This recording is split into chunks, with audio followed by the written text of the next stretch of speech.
He is a 26-year member of the West Virginia House of Delegates in his past, not consecutively, though. The term was broken up a bit. He's also Deputy Revenue Secretary of the State, Vietnam War veteran, Mr. John Doyle. Good morning, everybody. Welcome back, sir. I'm glad to be here. He is a New York Times best-selling author because they never bother to chart the worst-selling ones. It's right there. That'll tell you something. He also was a firefighter and an EMT, safety engineer in his day, and sang on the Perry Como Christmas special, where he drank beer with Perry Como and John Wayne. Let's welcome back John Gilstrap.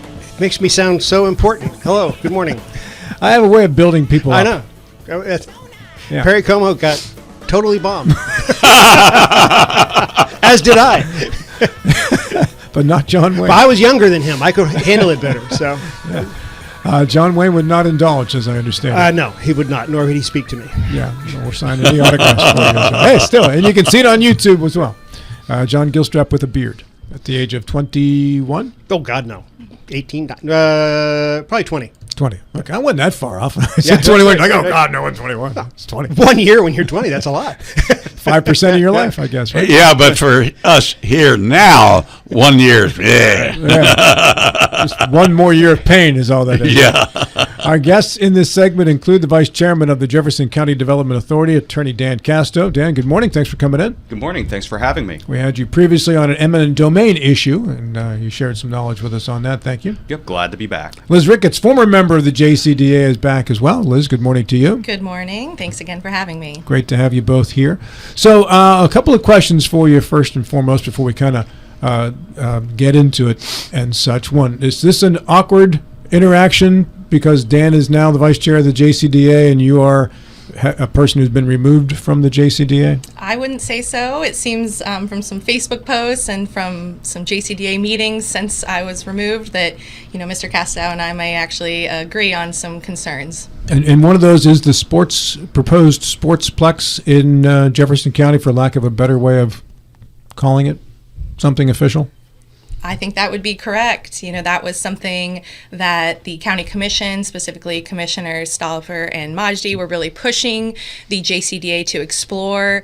While I was on the board, I had some questions and concerns, primarily about the taxpayer money used to fund a study, knowing that a study doesn't get you a finished product, it just gets you a study, and knowing that Berkeley County was similarly doing a study on a sports complex. And, it came out since then that, some new board members may also have similar questions. All right. What are your chief concerns, Liz? My chief concern is that the idea just needed to be vetted. I've always said that about using taxpayer money. We need to look at the pros and cons. I had, proposed that we wait until that Berkeley County study come out and see, what the playing field was like for a sports complex. And now we're seeing that this could be a very costly venture. And that, Mr. Casto in a Facebook post stated, this would really benefit out-of-staters. And Commissioner Majdi, a wealthy out-of-stater himself, he stated on your show that his vision for Jefferson County was that we would be the year-round playground for Baltimore and Washington, D.C. families. And you are still a councilwoman in Charlestown, correct? That is correct. Very good. And Dan, as the vice chair of the JCDA, curious, did either of you hear the Ben Salango interview on this program?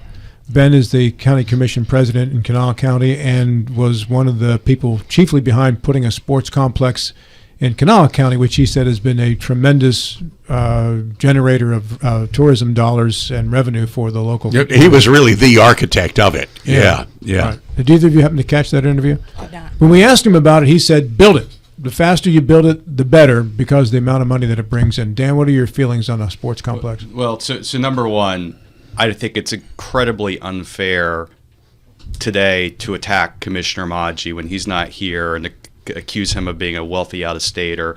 He lives in Harpers Ferry. His kids go to school here. That's entirely unfair. I think Commissioner Majdi has a viewpoint. I share a lot of his views. I don't agree with Commissioner Majdi on everything. I don't agree with any of the commissioners on anything, and I let them know when I don't. I believe that we need economic development in Jefferson County. We I keep hearing people in Jefferson County, what I refer to them as the no-growthers. They always talk about tourism. Well, I agree, the sports complex would generate tourism. It's just about how we go about doing it. I think the sports complex is a good idea. My concern is I don't have a lot of faith in the selection of the people who did the study. I'd like to understand more about why the JCDA chose this particular firm. I don't believe that the board did their due diligence, did their job when they did this. If you look at the study, they're proposing a $125 million sports complex. I don't believe that works.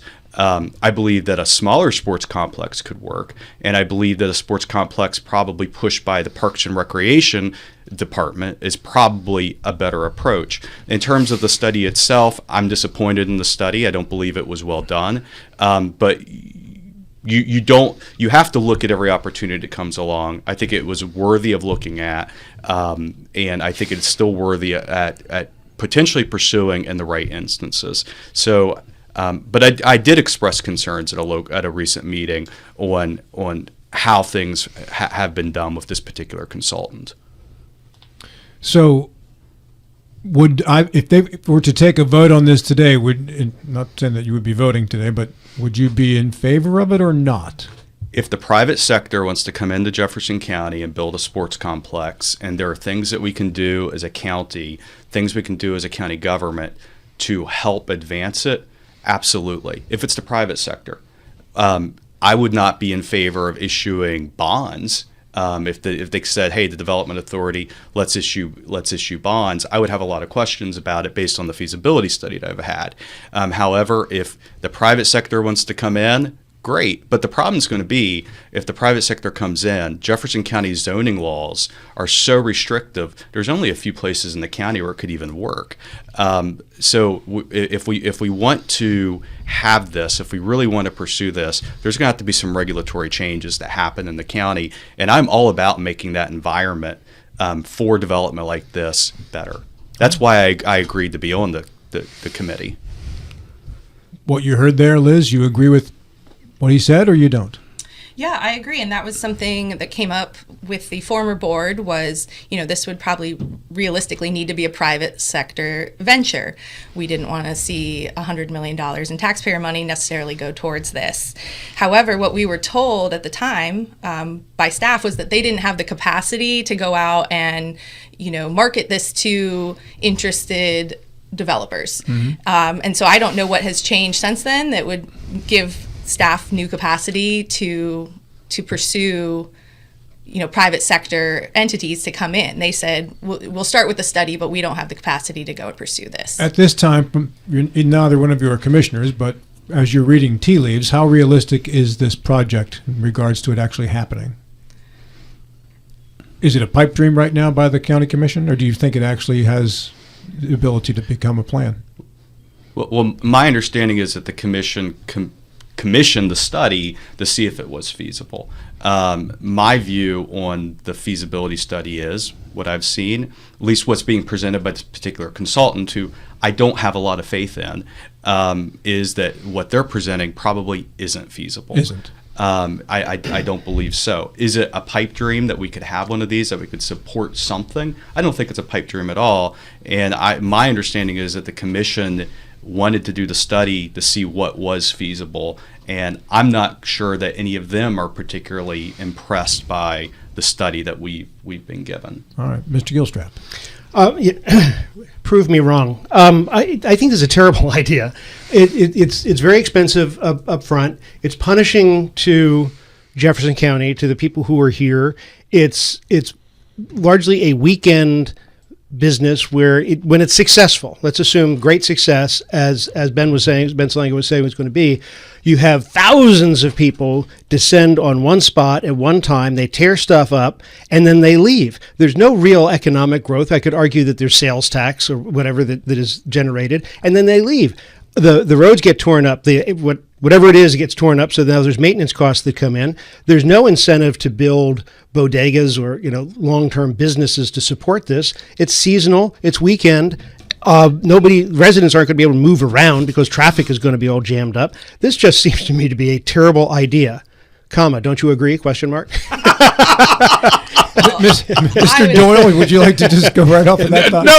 I want them to answer this question. That I have several questions, but I want them to answer this brilliant inquiry from my colleague, Mr. Gilstrap. A very neutral, non-leading question. Yeah, I know. Well, I love Parks and Recreation. I support our Parks and Recreation at both the county and the city level.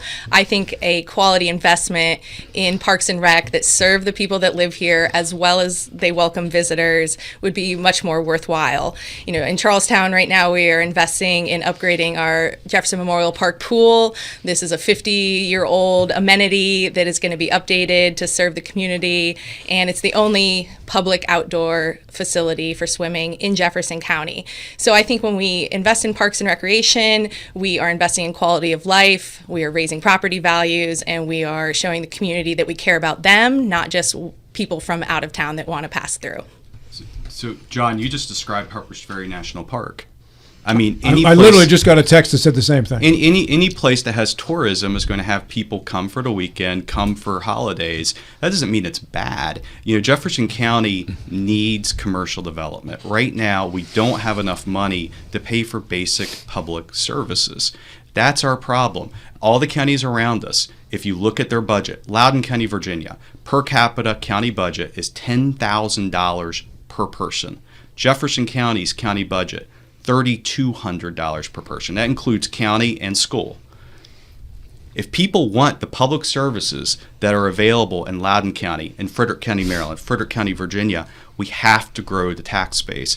Tourism, John and I, we know a little bit about each other. I mean, Yeah. I think we were on the opposite side of the Rockwool issue several years ago, and I was for Rockwool because we need commercial development to pay for things. So I was told by all the protesters, very aggressive protesters, we want tourism, we want tourism. Well, do you want tourism or not? Because at the same time, some of these same people are protesting Hilltop and now evidently would oppose this. Do you want Jefferson County to look like Route 7 corridor in Loudoun County? I believe in property rights. I believe in the free market. And if people want to come in and they want to build, that's their right. Right. First of all, yes, I want tourism. I'm very much supportive of tourism. Have been for almost ever since I've been alive. I will say, Dan, it's really not accurate to compare a county in West Virginia to a county in either Maryland or Virginia or Pennsylvania, because in those states, much more of government is conducted at the local government level. So the idea of a $10,000 per person budget in Loudoun County versus $3,200 in West Virginia reflects the fact that in Virginia, a higher percentage of public services are provided by local government than is the case in West Virginia, and the tax structure reflects that. So I just wanted to caution that. It doesn't mean that your argument is all bad. I just wanted to throw that in. In Ben Salango's case, I think, and if we're going to have him back on again, we'll ask him. I believe that effort in Charleston, which really began about a dozen years ago, was all public money, or mostly public money, for the infrastructure. And I think it made sense at the time. It was a great idea. But remember, this was at the beginning of this whole idea sweeping the country of doing these things.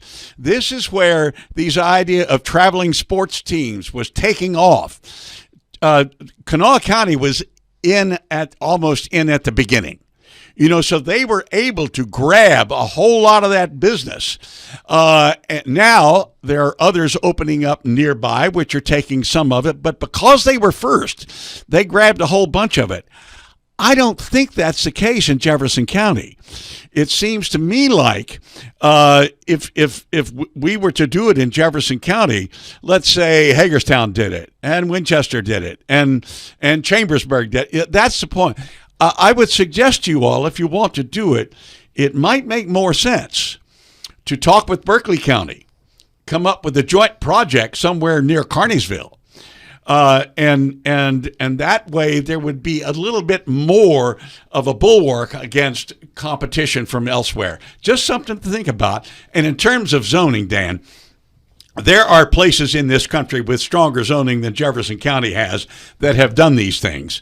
What you could do, if you decide you want to do it and you put it at a place that it isn't zoned that way now, just get a variance. If it's something that the public wants, the public will accept a variance in that particular case. That's what zoning's all about. Now, if you would respond to that, either one of you. John, with all due respect, Jefferson County, 2% of our acreage in Jefferson County is available for commercial industrial development. So the Sportsplex... What percent? 2%. Oh. 2%. So the Sportsplex, to me, it's something that's worth looking at. It's not the only thing we need to be looking at. We need to be looking at commercial development on a larger scale, industrial, so that we can pay for public services. And John, I will say, Loudoun County, Frederick County, Virginia, I don't think it's quite as different as you just made it out to be. If you look at their tax rates, our tax levy rate is actually higher than a lot of theirs. And why is that? It's because they have commercial development, and commercial development pays for itself in spades. Residential doesn't. Jefferson County has residential. If you look at Miss Ricketts' town of Charlestown, it's just unfettered small houses from these national developers coming in. They're doing nothing in Charlestown to spur commercial development, and the rest of us are having to pay for it as a result. Liz, you've been mentioned. Charlestown is doing a lot for itself and for this county.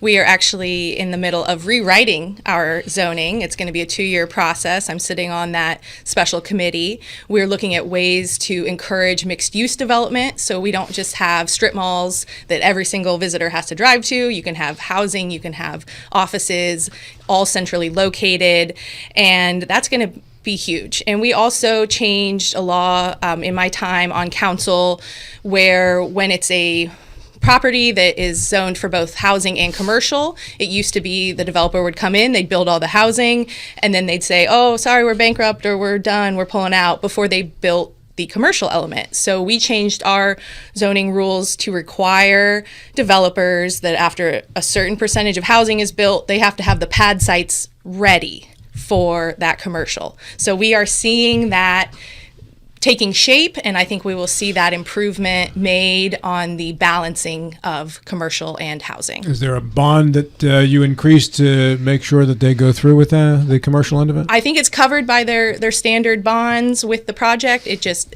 dictates that there's a threshold where then they are required to prepare those pad sites, and then commercial is much more readily available. In Charleston, obviously, there's the casino and the track, which is a huge tourism destination in Jefferson County, right? And there are roads that bring people in, and there are restaurants around there and within the complex and outside the complex as well that benefit from that. How would that be different than a sportsplex development someplace else in Jefferson County? Because I don't see Charlestown ruined by having the casino and the track there, do you? Certainly not. They're all part of the ecosystem of our economy and of our community. I think what you have here is a situation where you have something that maybe one thing came first, it was the anchor, and things developed around it. Charlestown has a historic downtown. That was the economic center of the community before, Walmart and Home Depot and those things got built. People came downtown for those basic necessities. It's evolved. Now it's more of a destination. People come to enjoy small businesses.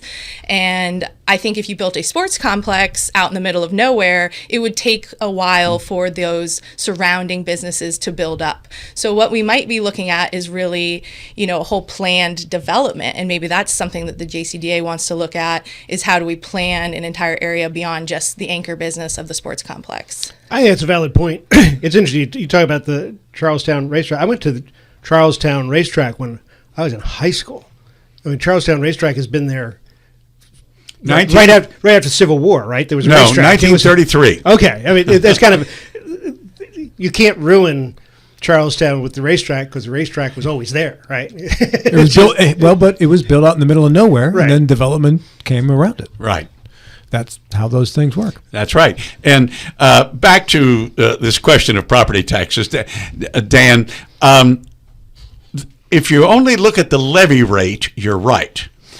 But when it comes to residential real estate property taxes, West Virginia law excludes a whole lot that these other states don't before you get to the levy rate.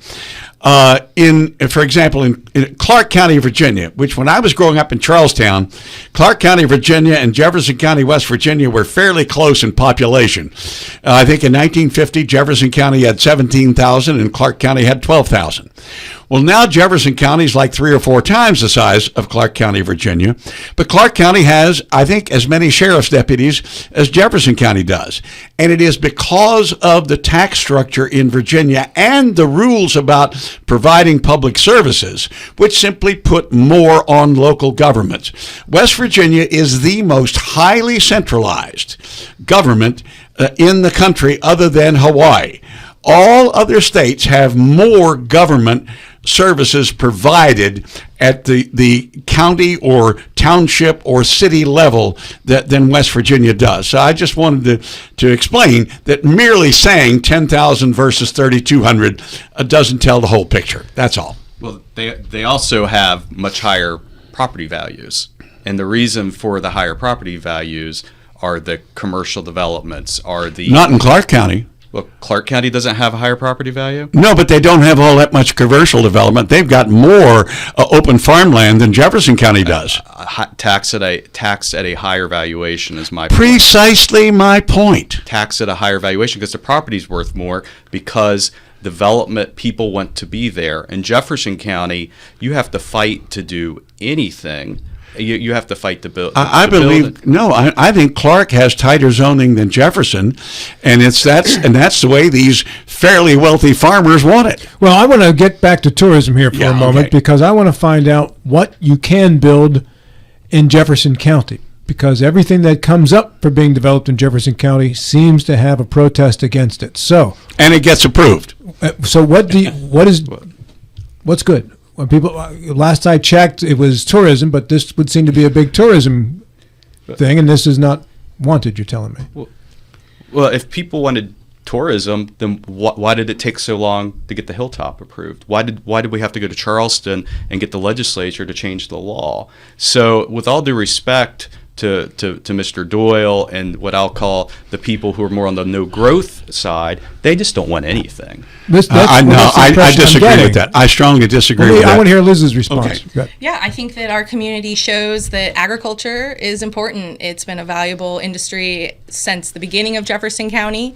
We love and support our small businesses. There's been support for small scale manufacturing. I think there's plenty of businesses and industries that can come in without ruining our view shed, without causing environmental damage, without posing risks to those who live nearby. And I think it's totally within people's right to come out and speak against something. To Mr. Doyle's point, it's still likely to be approved if it goes through the process and checks the boxes. I don't think there's any problem with having process and vetting and making, frankly, people that want to come here and profit off our community, make them jump through the hoops that are required to do that. We have public comment for a reason. We have to respect public comment, and we give people their 3 minutes to come and speak, and if they want to speak out against something, that's their right. Yeah, I do not think you'd see opposition to something like this. If it were vetted and people said, hey, we can afford it, it's going to bring some tourists in, you would not see the opposition that you see to things like Rockwell or the water bottling plant or these large subdivisions that are put in the wrong place. Yeah, I don't think you would. Liz Ricketts, thank you for coming in. Dan Casto, thank you for coming in as well. Thank you. Pick up this conversation again at a future date. Appreciate it. Thank you. Hey, we are back with more right after this.